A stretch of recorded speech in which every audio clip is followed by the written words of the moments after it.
Good evening, dear guests. We are doing this special edition of the show called Red Reality. We usually do this show in Icelandic, and I've been talking to a lot of people here in Iceland, but this is the first time that we're going to speak to a person that lives abroad. And this time we have a very special guest, Yanis Varoufakis. He's the ex-Minister of Finance in Greece, an economist, and has taken part in numerous debates, lectures, and interviews. In February 16th, he launched the Democracy in Europe movement 2025, and he also took a great part in founding the Progressive International alongside many progressive politicians, economists, and activists in 2018. The Progressive International has been described as a common blueprint for an international New Deal, a progressive new Bretton Woods. He is also the author of several books on the European debt crisis, the financial imbalance in the world, and game theory. He is also a recognized speaker and often appears as an analyst for national news media. So, without further ado, welcome, Yanis. Well, it's wonderful to be with you. I'm chuffed that this is the first time you have somebody from outside Iceland, clearly somebody who can't speak Icelandic. I'm sorry about my dog. He wants to put It's okay. Yes. Down soon. Yes, thank you. Thank you so much, especially speaking to the youth wing of the Socialist Party. You're very close to my heart, even though I don't know you and you don't know me. Our party here, part of the left, of the radical left, our youth wing would love to get in touch with you because internationalism, after all, is what this is all about. Socialism. Exactly. We have one episode on our station that's all about the socialists of all countries, it's called, where we like to engage and talk with people from all around. But yes, you're the first one that's not Icelandic on our youth show. We're very happy to have you. But I'll start with the first question. 6 years ago, you did a TED Talk, and it's one of the first things I saw from you. You were talking about the crossroads we are standing on, humanity. You claimed that unless we stand up and speak up, capitalism would devour democracies. What has happened since that in regards, and where do you see us standing? Are we closer to the Matrix or the Star Trek utopian reality? Well, it's not looking good, is it? Let's face it. Let me start with the preface. Capitalism is inimical to democracy by construction. It's, in a sense, the opposite of democracy, capitalism. In the sense that, if you think about it, whereas in democracies you have one person, one vote, capitalism is by definition as many votes as you can buy. If you are in a business, the shareholders' convention, assembly, comprises people, yes, but each one of them has as many shares and votes as he, sometimes she, could afford to buy. So capitalism requires democracy as a fig leaf, as a legitimizing cloak. But it can't allow, for the purposes of capital accumulation, democracy to make any serious decision. So there's always a clash between capitalism and democracy. Following the Second World War, democracies managed to get not an upper hand, but to survive capitalism. Ever since the end of Bretton Woods in the 1970s, capital has been triumphant against the demos, against democracy. And since 2008, there's been, with the exception of places like Iceland, maybe you will tell, more about your country than I do. We'll go into that. At least my country, there's no democracy here. It's just a charade. So if you throw into this mix two important components. One is the role that central bank money has been playing since 2008. Central banks have been printing money, giving it to the financiers, who give it to the conglomerates that take the money that the financiers give them, and they take it to the financial markets where they buy back their own shares.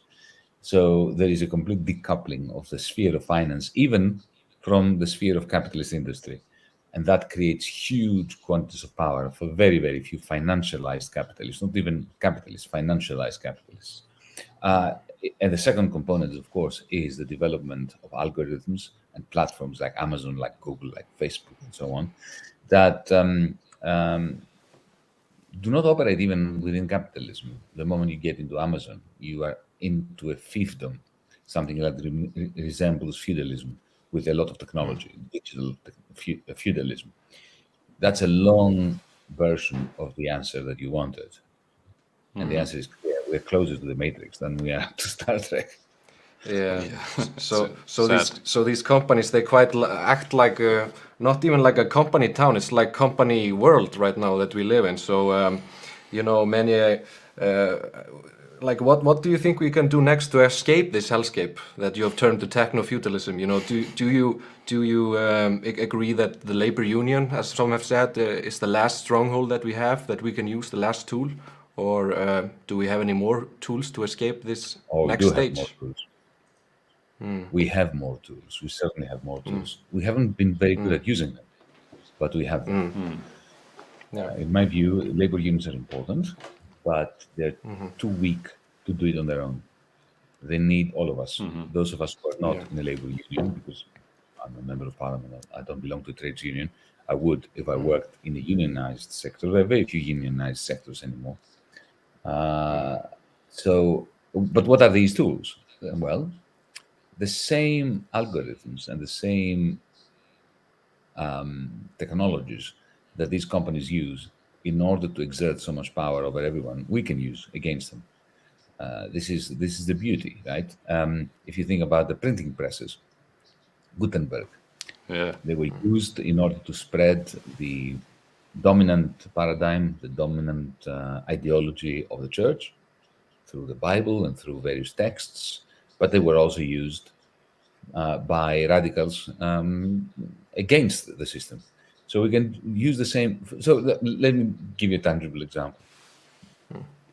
We could, in principle, if we put our mind to it, organize an international consumer boycott of Amazon for a day, just one day. Imagine if we convinced 80% of those who use Amazon not to visit the Amazon website for one day. That while at the same time, Amazon warehouse workers strike, labor unions. So the combination of a strike by workers and the consumer boycott, that would devastate Amazon. I can tell you this: the share value would plunder. We would just yeah, plunge. And imagine if we had the rolling strikes like that. Today Amazon, tomorrow Uber.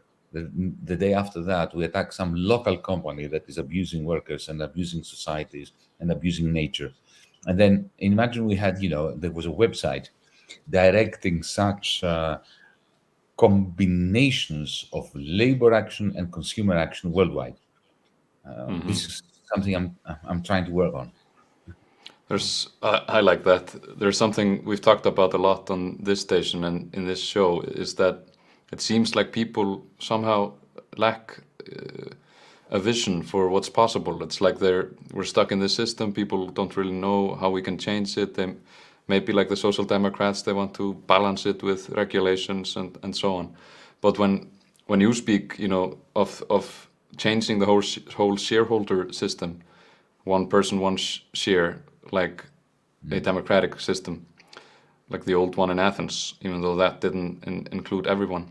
But why do you think people and us, humanity in general, like, it seems like we lack the vision and I guess it's courage, or even just the capability to see that there are alternatives possible? How could we engage with people and get them to dream and take action? I think you used to be hopeful on this. Don't despair. It Okay. took thousands of years before the idea of democracy became popular. The idea that everybody should have one vote, the same vote, independently of how rich, poor, educated, uneducated, clever, or dumb they were. That took a long time to become mainstream. That's true. So we need to keep plugging away. And don't forget also something else, that most people out there don't have the luxury of having this discussion, the discussion you and I are having. Very They true. spend all day and all night sometimes working. Some of them have to have one or two soul-crushing jobs. They have families to look after. Their kids, well, they can't see what kind of future their kids have. So by the time they wind up on the couch in their living room, it's 10 o'clock at night. They're tired. They switch on the idiot box, television, Yeah. and they want to lose themselves within and into something mindless. And the last thing they want to have is a discussion like we are having. We must never be critical of them. We must be solidaristic to them, and we must understand that to get to them, we need to be very smart, and we have to use Yes. various techniques for making them think and making realize that, you know what, things were not they were not meant to be this way. No. Exactly. Talking about a shared vision, the Bretton Woods convention that was done shortly before World War II ended. It laid the foundations of our political and economic system to some extent. Isn't that correct? Yes, absolutely. It was the foundation of the system that prevailed until the 1970s, the golden era of capitalism. I don't want to wax too lyrical about it because the 1950s and 60s were quite awful in a variety of ways. Let's not forget wars in Korea, in Vietnam, the suppression of civil liberties, the blacks in the United States, the huge degrees of sexism and patriarchy all over the world. But nevertheless, from a capitalist point of view, it was the best period capitalism ever had and never will. It was the golden era of capitalism. Well, but why was it the golden era of capitalism? Because two things happened. First, finance was effectively banned. The bankers were Yes. were putting it, the genie of finance was put back into the bottle, and banking was forced to be bland and very boring. So capital controls everywhere. You could not move money, millions and billions, from one country to another at the touch of a button. Not because of technological difficulties, but because of regulations. You simply could not. You had to have a reason. You have to justify why you would need to take a certain chunk of money from Britain and take it to the United States. And they could not gamble. The bankers were not allowed to gamble with other people's money, or with borrowed money. That was huge. It was an unbelievable intervention in the marketplace. In addition to that, you had people in government in the United States from the 1940s onwards, independently of which political party they were at, who understood that to keep this global capitalist system, planned system, it was a planned system. You had fixed exchange rates. You had the same exchange rate day in, day out. And it was politically determined. I mean, if you think about it today, it's extremely radical what they had done. And they were making political choices about financing Europe, for instance. The Americans said, okay, now if we're going to dollarize them to keep them buying American stuff like jets and washing machines and things, we need to give them so much money, either in the form of Marshall aid or in the form of loans. So it was all a planned system. It was, it was a different version of the Soviet Union without public property of the means of production. But nevertheless, it was not a freewheeling, laissez-faire, free market thing, and that's why it was heavily regulated. Yeah, I might add that here in Iceland during the economic not even crash, regulated. It was planned. It was planned. and I mean, I might add. Sorry. Yes, go ahead. Sorry. That in Iceland, the bankers taking risks with all the capital, and that really, in many ways, caused the economic crash here in Iceland, and it hit us pretty hard. And the end result was that average people who just bought houses, took out loans for houses, they took the brunt of the fall for their betting and capitalism and profit seeking. Of course, it's very sad. But at least in Iceland, you've got to be proud of one thing: you did not bail them out. Yes, and you must that's be very true. Very deeply proud as Icelanders. Whereas here in Europe, In continental Europe, we bailed them out. And the result is permanent bankruptcy for the majority of people in the majority of countries. Permanent bankruptcy. Not just you lost the Horrible. house, but you lost your future.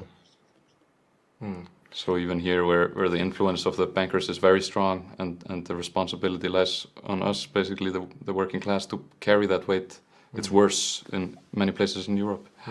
Yeah, I agree, you know, that maybe Scandinavia has not yet fallen into the same neoliberal extremes that we can see in Europe and the United States, but it kind of feels like we are 10 to 15 years behind. We can see all the same, we are trotting the same, you know, we are walking in the same steps that the Europe and the United States have been going through over the last decades, and it feels like we are at this time here in Iceland that if we don't try to prevent more power to the people who have corporations and so on, that we are going to end in the same place, for example, that we can see in the United States, with where, you know, populists are going to rise and take advantage of the situation. So yeah, it worries us quite a bit, the situation we have in Iceland, even though a lot of people see Scandinavia as maybe, you know, some kind of beacon of hope for social democracy.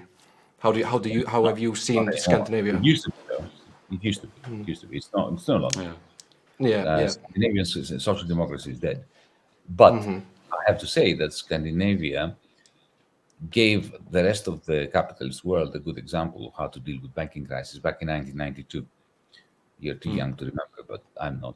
Yeah. I do remember. In 1992, all the Scandinavian banks went bankrupt. Sweden, Norway, Denmark. I'm not sure about yours, but certainly the big ones around Scandinavia. And what the Swedish government did then was quite astute and proper. They said, okay, so you're bankrupt, we're not going to let you shut down, because let's face it, in capitalism, banks are like the arteries of the body. They are the payment system. If the payment system goes under, then the whole body dies of the economy. But what they said to the bankers is, you're out. We'll save the banks, not the bankers. So they nationalized the banks and they cleansed them. Yeah. And they didn't transfer the losses of the banks onto the taxpayer. So they, this effectively, through a process of bankruptcy, got rid of that debt, the private debt of the banks. And then they sold them again at some point. In sharp contrast, in Germany, in France, in Greece, in Spain, what happened was the huge losses of the idiotic bankers were transferred onto the shoulders of the weakest taxpayers, the workers, across Europe. And that burden is still on those shoulders. And the result is permanent austerity for everyone, except the very few for whom there is socialism, socially shared losses. So the Scandinavian social democracy can be thanked for that. In your country, you had the same thing after 2008. But unfortunately, I'm not going to use a very polite or scientific term to repeat what you said with different words. Shit spreads. So it's coming your way. Yeah? Coming from your way, from the United States, from Europe. And the defense mechanisms of old social democracy are no longer with us. I very much fear that social democracy is finished worldwide. You might find it interesting to know that the state, after the economic crash, owned a large part in 2 banks, and they've been selling it just recently. They sold half of the state's ownership in the bank, and they did it in a uppboð. They sold it to the highest bidder, pretty much, and they sold about half of it. But then it turns out, like so many times when the state sells its property, it was way, way, way underpriced. And basically, if you had some capital, if you had some money available and bought in it, it was just a guaranteed win for you. And this happened with the left Greens in government, and they have the right wing and conservative Independence Party with them in government. But our prime minister is in the left Greens, and even though we have this supposedly progressive left Green prime minister, still austerity policy goes on. They're selling the banks. Our new constitution that was created in a radically democratic way has basically just been suffocated. and now they're going to continue to go on selling the banks. Well, Yes, we. I Yes. did follow that. I did follow that. It's very sad. It's very sad.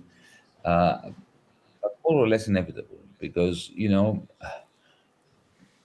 hyper-capitalism, I call it techno-feudalism. You may have heard me going on and on about how capitalism has Yeah. morphed into something even worse than capitalism. Anyway, this Yes, thing, very whatever you want to interesting. call it, this system, this very aggressive imperialistic system, it is so toxic, so corrosive, and so powerful that playing defense against it doesn't work. We need to be aggressive back. We Yeah. need to challenge its very foundation. If we're socialists, we must challenge the property rights of the conglomerates, a right to own shares and to trade them. It's the only way of countering them. In any case, think about it. How did social democracy come into being? It only came into being, it only got a chance to breathe because something happened in Russia called the October Revolution to bring about a communist state. Whatever you may think about the communist state of the old Soviet Union, it forced the West to go social democratic in Exactly. order to effectively strike a bargain with the working classes of the West to say, okay, here's the deal. We will give you free education. We will limit the extent to which bankers can go to town with you. We're going to give you employment benefits. We're going to give you pensions. Just don't have a revolution like Lenin's. Yes. And when did the whole thing start unraveling? After the red flag came down at the Kremlin in 1991, and that was the Yeah. beginning, the end, not only of communism but also of social democracy in the West. So unless we go on the offensive, like they say in many sports, offensive is the best defense. Unless we do that, they won't be afraid, is what you mean. They have to kind of be afraid that we might, overthrow them in a way if they don't Absolutely. respond.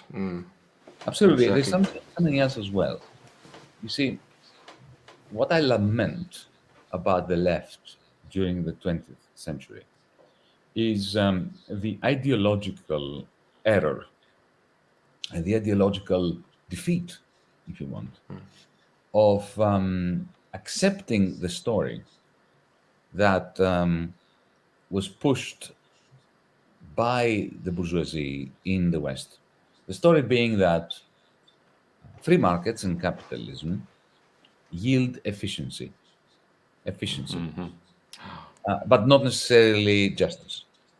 So what we need is to have a capitalist system which is kept in check by means of regulations, the purpose of which is to restore justice. Now, that was the ideology, the narrative, the story coming from a bourgeoisie that was scared that socialism might come. And what did the left in the West do? It accepted it. And in accepting it, it accepted something which is completely wrong as fact. Capitalism is not efficient. Capitalism is grossly inefficient. My critique, and I believe that of Karl Marx, our critique, the left's real critique of capitalism is that, yes, it creates fantastic new technologies, which it completely and utterly wastes. And instead of using those technologies in order to serve human interests, it uses these technologies against human interests. That's not efficiency. That's gross irrationality and inefficiency. Yeah. So it was a major defeat when we accepted the idea that markets know best on how to produce wealth, to maximize the Yeah. pie. No, they don't. They know how to create fantastic new technologies, but without pressing them into the service of creating wealth. They destroy wealth. I mean, look at the manner in which today the planet is being devoured, climate catastrophe is being created. That's not efficient. That's grossly inefficient. It's not a question of justice, it's stupidity. When you are poisoning the air of the spaceship in which you live, that's not a Exactly. question of unfairness. It's a question of suicidal idiocy. And that's capitalism for you. So that's why I believe that the left must be more radical in order to have any chance of stopping capital. There's a famous quote from Halldór Laxness. Halldór Laxness, one of our most famous literature figures. He wrote in 1971 when they wanted to create hydroelectric dams everywhere in Iceland. He wrote a very famous article. And there he said, in this day and age where we grow poorer and poorer because of our blind lust for money, destroying nature for an abstract, fiat currency. It's very strange. Yeah, kind of as we get But, richer, we also get poorer in another way. This is Sorry? not even true. This is not even true about humanity. It's true about a very tiny minority. I don't think that most people out there are like that. I don't think that most people out there want to maximize the money they have. I think they want to live a decent life. That they want to go to bed at night without worrying about how they will pay their electricity bill. Okay, that's not greed. That's sense. It's sensible to do that. It is, the Jeff Bezos of the world, who have amassed, 200 billion, and they want another billion. I mean, why do you want the 201st billion if you have 200 billion? There's no way you can spend it. You don't have enough lifetime to spend the bloody thing. Okay, Yeah. so it's a completely rationality, but it's not the problem of the individual. It's a problem of a system called capitalism, in my view, techno-feudalism these days, where the machines have taken over from human beings. Capital has taken over. It's a bit like Mary Shelley's Dr. Frankenstein. Capital creates a monster that it cannot control and which in the end kills it. Yep. We need to understand that this is not the fallibility of human nature. This is what happens when human nature is indoctrinated and subdued by a capitalist logic, which in the end oppresses the capitalists as well, because the capitalists are not having a good time. I see Jeff Bezos and I see a very sad man, a sad bastard. Yes. Right? Yeah. I don't think he's capable of enjoying anything when he can't sit still because he wants to oppress a few more thousands of Amazon workers in order to get money that he cannot spend. This is it's an ancient Greek tragedy. It's somebody who's very unhappy. He needs, he should see a shrink.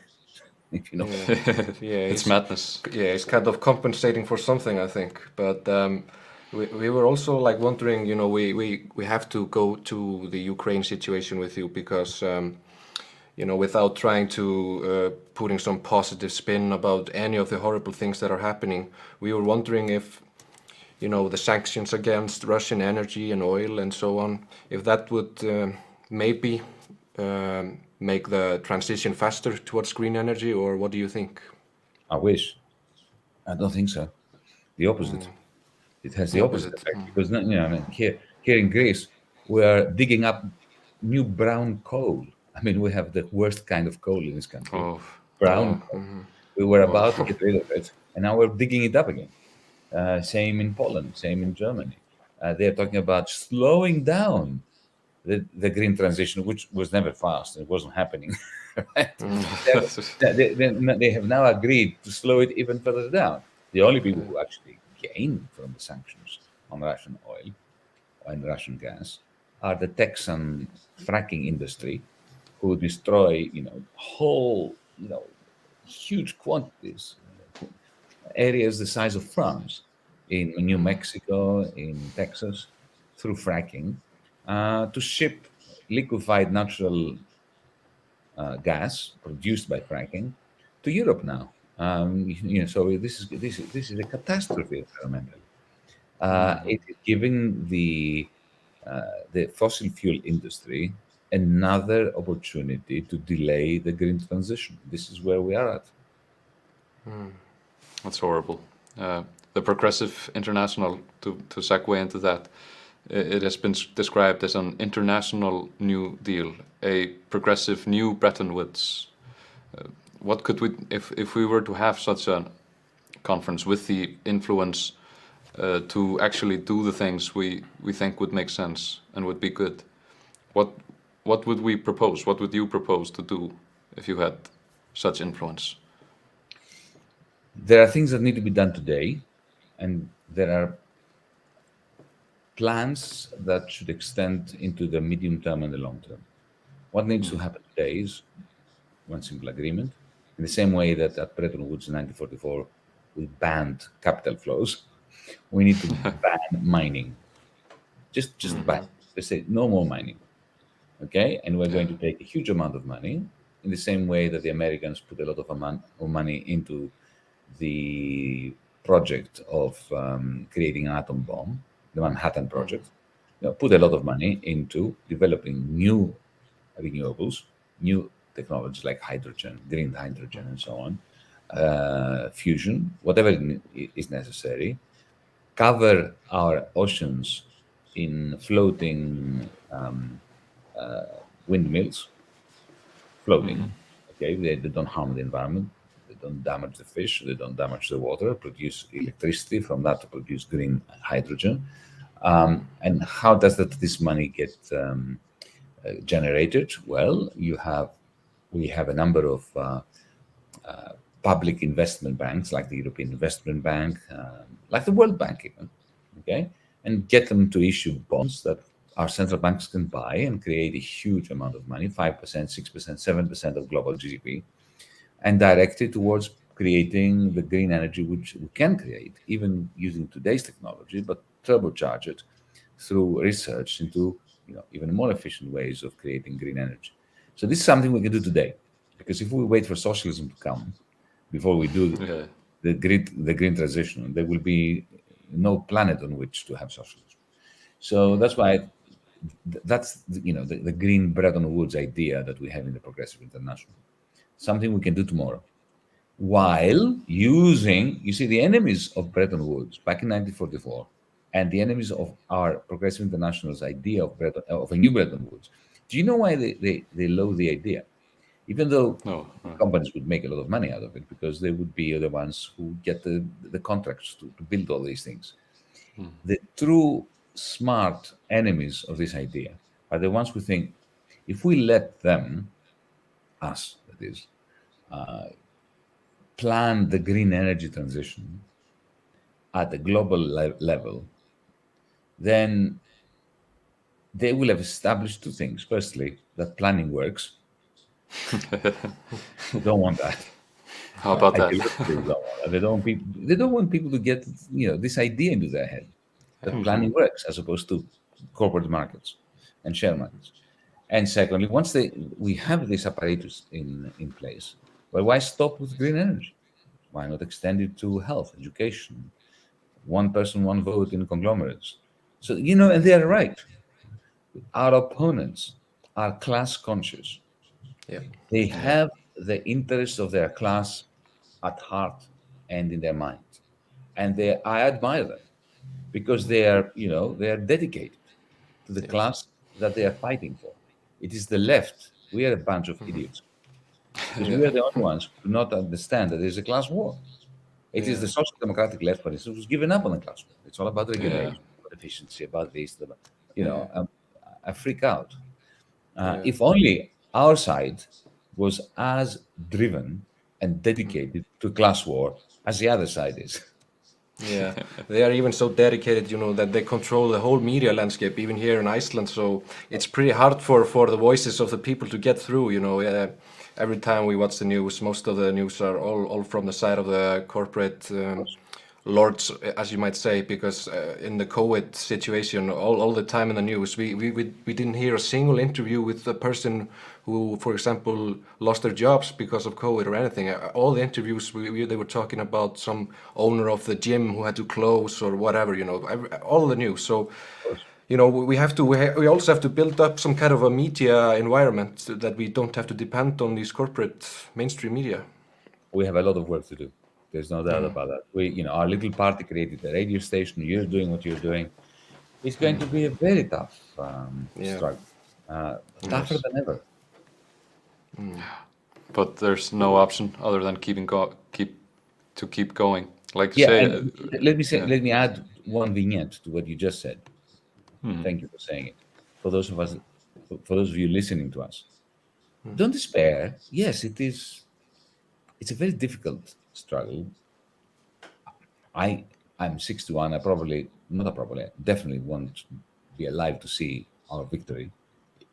I don't even know whether we're going to have a victory. Maybe the planet will be decimated or we'll have the matrix. But it's okay. You know what? Because the struggle is worth it. Indeed. It's Yeah. fun. Life is a Yeah. lot more fun, folks, when you're Exactly. fighting the good fight. If you Yeah. don't fight a good fight, what's the point? You will Yeah. be a sad Exactly. bastard like Jeff Bezos with a lot less money. Yeah. So join the Very struggle. true. Yes. Yeah, and And I also remember. I think it was you who said it in some YouTube video. I said it's like we have to keep going. It's like doing the dishes. We have to keep doing it again and again and again. We can never relax. It's constant. And There's it's also never problem. fun. Yeah. Don't make it sound that it is a drudgery, that it's like, Sisyphus. It's not Sisyphean. It's not like Sisyphus pushing up the rock and then the rock comes back and then you keep pushing. No, it's fun. No. No. Yeah. Think of it, Exactly. if you're an actor and you go to every night to your theater to perform the play, day in, day out, again, it's wonderful. Yeah. It's a privilege. Yeah. And also, what motivates me is, like you say, we have very concrete things we could do to improve the situation, to improve the ecological situation, and we just need sensible, good people, people power coming up to influencing these systems, because we can do these things, and they can improve the state of our world immensely. We just need to keep going and stick together, do our part, and like you say, do what we can, and just be engaged without being dependent on a necessary outcome. The struggle itself does pay off. Yeah, yeah, that's right. We hope to engage the Progressive International. You have MIEM25 in Greece, isn't that right? DM25 across Europe and Mera25 in Greece. Mera means DM, day, but in Greek. So I see. Mera25 is a Greek party in the Greek parliament. And also we have created it now in the German context. But DM25 is the umbrella movement, Democracy in Europe movement, as in Carpe Diem. Exactly. Fantastic. We would like to engage with them any way we can. We would love Maybe you have to. them on. Awesome. Yeah, so maybe we wind back to the geopolitical situation we are in right now, because a lot of talk before the Ukrainian war was that maybe China is on the rise and the West is kind of going down. But recent news have indicated that China is considering bringing military assistance to Russia. The EU and the USA have threatened sanctions and trade tariffs if it would happen. Do you think that the West has, some kind of leverage over China to put these sanctions on, and would those sanctions do more harm to China than the West, or wouldn't everybody just lose?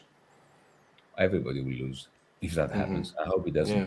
I hope the Chinese do not send troops, or said they won't send troops, but military aid to put. Let's face it, Putin's invasion is a major violation of basic human rights and logic. I consider this guy to be. I've been saying this now since 2001. You were too young to remember. I'd have to say this again. I'm really getting old. He killed 250,000 people in Chechnya to solidify his presidency. He's a beast. There's no doubt about that. So, all of the left have no right to sympathize with Putin. He is a criminal.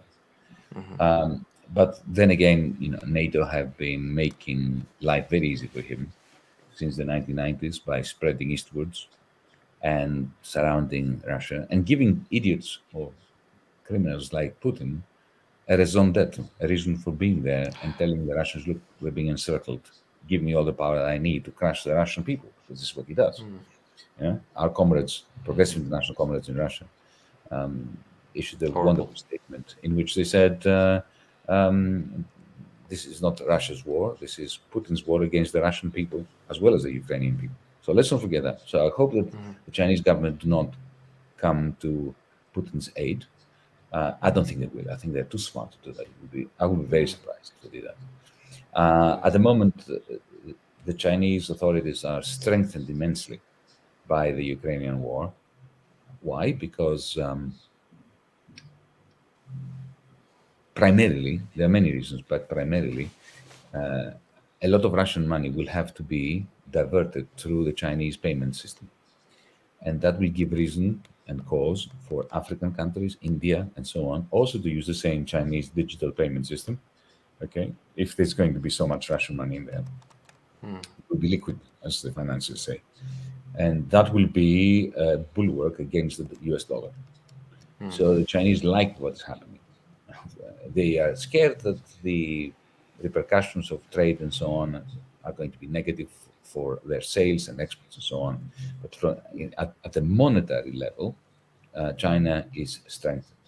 The very interesting thing that happened was this very effective sanction by the United States against Russia, which I have to say caught me unawares, by surprise. I wasn't expecting it. I'm not against it. I'm not going to argue in favor or against it. I'm just going to describe it for you.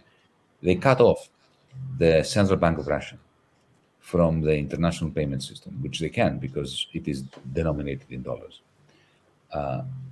Essentially, something like 500, 600 billion dollars worth of money that and assets that the Russian state, through its central bank had, has been frozen. I mean, it's there, but they can't move it. So it is as if it's not there, right? If your bank account is frozen, it doesn't matter whether it's there or not, you can't use it. So essentially, they forced the Russian state to default on Western borrowers. That creates a huge amount of uncertainty everywhere, in the West, but also in China. Because China, as we speak, has $3 trillion worth of American assets. If I were sitting in Beijing, okay, in the Communist Party, central bank, whatever, I would think, my goodness, I've got all this money, but maybe tomorrow they will simply say, you don't have it, or it's frozen, you can't do anything about it. If anything, this is going to herald a major shift away from the dollar by a large part of the developing world, and particularly China. That may very much undermine the dominant position of the dollar. So, I wonder whether people in Washington, D.C., are worried about the effect of this nuclear financial weapon that they dropped on Russia on their dollar's power. But, that's something for the long term. I have maybe one final big picture question, because if this is truly happening, if the yuan is taking its position as maybe an even more powerful currency than the dollar, or the global shift of power is moving there, how can we ensure that the international community and international law is fulfilled? Because as we've seen throughout the 20th century, that it has been quite of a masquerade. The big powers that be, they don't really seem to have to follow international law. They aren't held accountable, maybe because of veto power and other financial interests and imperialism, frankly. If China takes its position as the global superpower, maybe 2 times as powerful as the United States, how can we ensure the international system isn't just a masquerade, that it has an effect on actors that break the international law, that break human rights? Don't we need to strengthen these institutions somehow? Well, what we need is an international democratic revolution, including in China. Nothing else will do it. Because let's face it, That's true. What international law? There is no international law. No. There's a facade of international law. They, as you said, they violate it whenever it suits them. Here in Greece, our government is, with the green light from Brussels, from the European Union, they're violating international law every day in the GNC. We're pushing back in the middle of stormy seas refugees against the Convention of the United Nations that made it absolutely perfectly clear that nobody has the right to push back at sea refugee boats. And we're doing it every day. Every day. Nobody can. I mean, our government is even bragging about that. The Americans, they wanted to invade Iraq. they ignored the United Nations Charter, so they invaded Iraq, they bombarded Yugoslavia. Did they get permission from the United Nations to bombard Yugoslavia? No, they didn't. And you see, this is the tragedy about Putin, that everything he's done, he's copied the West. The West said at some point that the Albanian majority of Kosovo, which used to be a province of Serbia, they have the right to secede. What does Putin say? That the Russian majority in the Donbas region have the right to secede. The Americans and the Germans and the Italians decided to bombard Yugoslavia in order to assist the Albanians of Kosovo to secede. Russia is bombarding Kiev now to help, supposedly help. I mean, Putin doesn't give a damn about the Russians or the Russian speakers in the Ukraine, in exactly the same way that I can assure you the Americans didn't give a damn about the Muslim Albanians in Yugoslavia. It's all, a chess game for them, and they move pawns and pieces on the chessboard, and international law is there in order to simply give them something to shout about, but not to respect. So unless we democratize our countries, and we here in the West, we have the obligation to democratize the West. The people in Russia have the obligation to democratize Russia. The people of China have an obligation to democratize China. Unless we all do this and succeed, there will be no international law to speak of. Well, we are nearing towards the end. I would just like to ask maybe just one final question in the end, like what kind of advice would you give to us and other fellow leftists in Iceland? What can we do to ensure that that we can do the best we can? I would not even imagine that I am capable of giving advice, except to say, keep going. Just keep going. Yeah, exactly. Well, Yanis, thank you very much. It's been a true honor, and we can't wait to talk to more people from DiEM25 and from your party in Greece. Let's stay in guys. touch. Let's stay in touch, and let's keep plugging away. Let's keep going everywhere. Absolutely. Even though it won't succeed, we'll have fun doing it. Thank you, Yanis. And it may. And we may all be very surprised when it does succeed. Exactly. Thank you for coming. Thank you, foreign listeners. It's an honor to have you with us. I'm going to do our outro in Icelandic right now, but thank you very much for watching, and we hope to see you elsewhere. Svo minnum við hlustendur íslenska á að þátturinn aðgengilegur á hlaðvarpsveitum og á rás Samstöðarinnar á YouTube. Hvetjum alla til að taka þátt í efnisvali, dreifa þáttunum, læka með því að gerast læka að láta í sér heyra, fyrirgefið. Og enn betra væri að þú vilt taka þátt í uppbyggingu Samstöðarinnar með því að gerast meðlumur í alþjóðafélaginu á samstöðin.is og styðja þannig við baki á gagnrýni og róttækri samfélagsumræðu. Við erum samnilega á því að halda. Og líka við þurfum að minna á að hlusta okkur á Spotify. Við erum þar líka. Þannig að ef þið eru í göngutúr, keyrandi, bara eitthvað upptekinn, hlustið. Takk fyrir okkur.